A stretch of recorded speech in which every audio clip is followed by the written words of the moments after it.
15 million first day. How does it feel? It was amazing. Yeah.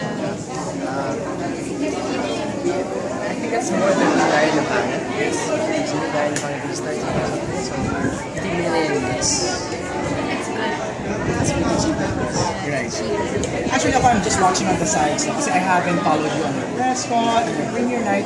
Pero ang dating sa akin, very special itong yung pelikula na this time. Kasi parang ito na yung parang after Outwall, tapos susundan ito. How special is this for you guys?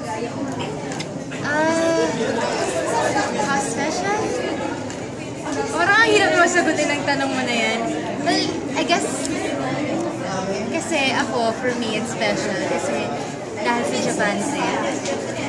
I mean, dati pa, like ko naman sinasabi, dati pa gusto ko nang makita ng cherry blossoms. Ito, parang life goal ko to see the cherry blossoms. Nakita ko. Sasama pa siya. Kasama ko pa siya. Tapos movie pa. Yes. So, sobrang memorable niya sa akin. Ikaw, James.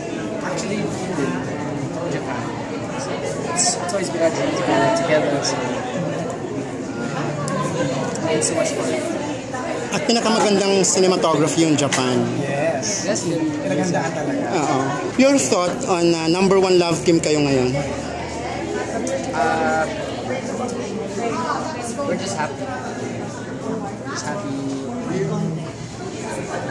Not about the love team, but just in general, we're happy. You, Nads? Same.